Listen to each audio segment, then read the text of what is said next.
2024. Tegakkan konstitusi, pulihkan hak kewargaan dan peradaban berbangsa. Kami, para ilmuwan, merupakan warga negara yang memikul beban kepemimpinan moral dan intelektual. Kami memiliki sikap politik yang dilandasi oleh kebenaran ilmiah dan kepekaan sosial akan kebutuhan segenap warga, serta melakukan penilaian kritis atas kebijakan publik agar tetap mengacu pada nilai-nilai dan spirit pendiri bangsa, yaitu Pancasila dan Konstitusi. Kami memegang teguh kebebasan akademik dan otonomi keilmuan saat menjalankan fungsi utama ilmu pengetahuan, serta tidak berbicara atau berjuang di atas kepentingan kekuasaan dan uang. Kami bersuara sebagai gerakan moral dan intelektual. Dengan ini kami menyampaikan pendapat akademik kami atas situasi nasional dan implikasi luasnya bagi kehidupan bermasyarakat, berbangsa dan bernegara. Pertama, konstitusi mewajibkan presiden sebagai kepala negara dan kepala pemerintahan untuk berdiri di atas semua golongan. Dalam prakteknya terjadi penyalahgunaan kekuasaan dengan rekayasa hukum atau politisasi yudisial yang makin meruntuhkan demokrasi. Diubahnya berbagai aturan dan kebijakan, melemahkan pemberantasan korupsi dan merugikan hak rakyat dari bidang kesehatan, ketenaga kerjaan, hingga mineral dan pertambangan, yang berakibat tersingkirnya masyarakat adat, hutan, dan kepunahan keanekaragaman hayati sebagai sumber pengetahuan, pangan, dan obat-obatan.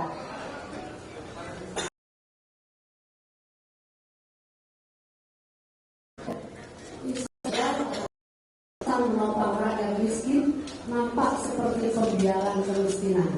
Padahal seharusnya penghapusan kemiskinan dilakukan dengan cara seperti memperluas lapangan kerja di segala bidang, meningkatkan kapasitas penduduk usia muda agar produktif, sehingga memiliki inovasi untuk menghasilkan produk sains, teknologi, kesenian, dan beragam produk budaya.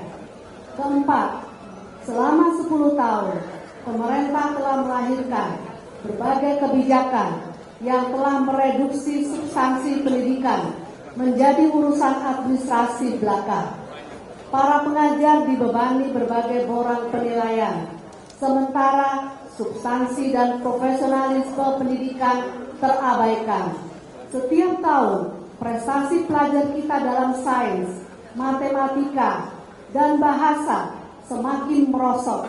Ini mengacu pada ranking PISA. Di perguruan tinggi, jarang ada capaian mencolok dalam bidang sains, teknologi, kesehatan, dan sosial humaniora. Oleh karena adanya pembatasan ruang gerak ilmuwan dan hambatan dana, sehingga tidak dapat menjawab kebutuhan kemanusiaan dan peradaban.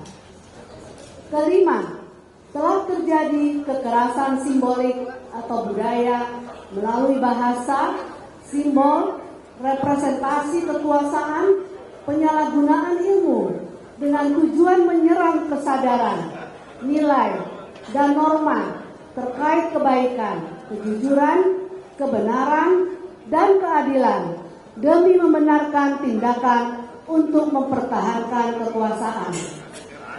Kekerasan simbolik adalah awal bagi pembenaran kekerasan psikologis, termasuk intimidasi yang telah seperti menimpa para guru besar di berbagai universitas, khususnya di Jawa Tengah, usai menyatakan sikapnya. Kekerasan budaya akan menjadi pembenaran terhadap kekerasan fisik.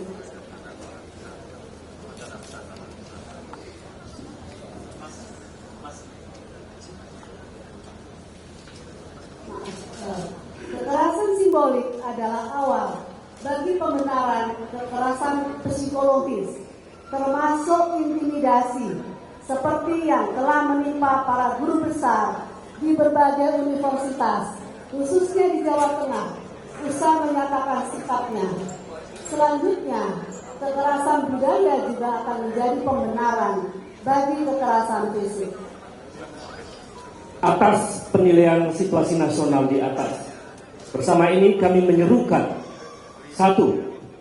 Mendesak penegara-negara untuk menyiapkan suksesi kekuasaan dengan cara bermartabat dan beretika demi kepentingan yang luas dari bangsa dan negara. 2. Mendesak dilakukannya reformasi hukum, khususnya atas produk perundang-undangan terkait politik dan pemilu, dan berbagai peraturan perundang-undangan lain yang berimplikasi pada hayat hidup orang banyak dengan proses transparan dan akuntabel, serta tidak lagi merumuskan hukum yang substansinya mengabaikan kedaulatan rakyat. Apalagi hanya mengutamakan kepentingan segelintir orang, apalagi satu keluarga. 3. Mendukung parlemen DPR untuk segera bekerja menjalankan fungsi-fungsinya untuk menyuarakan suara rakyat, melakukan pendidikan secara terbuka terhadap penyalahgunaan kekuasaan yang dilakukan oleh eksekutif presiden agar dapat dipertanggungjawabkan secara konstitusional. Sekali lagi, mendukung parlemen untuk segera bekerja menjalankan fungsi-fungsi menjalankan suara rakyat, melakukan penyelidikan secara terbuka terhadap penyalahgunaan kekuasaan. 4.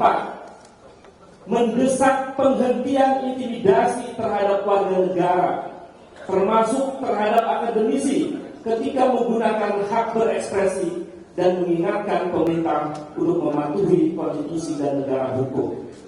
5. Mengajak warga masyarakat luas agar menjadi warga negara yang paham serta sadar akan hak-haknya dan berani mempertanyakan kebijakan publik, khususnya yang berdampak pada ketidakadilan.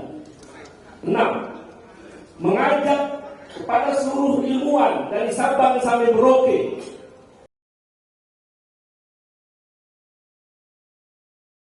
menghasilkan ilmu pengetahuan demi Republik hidup berbangsa dan bernegara dengan mengutamakan nilai etika, moral, serta budaya luhur yang diamanatkan oleh para pendiri bangsa. 7.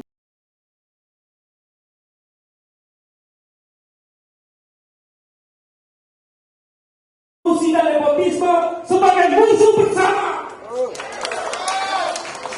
Terima kasih. Kita teriakan bersama-sama: hidup rakyat Indonesia, hidup perempuan Indonesia, hidup petani Indonesia, hidup buruh Indonesia, hidup para pekerja profesional Indonesia.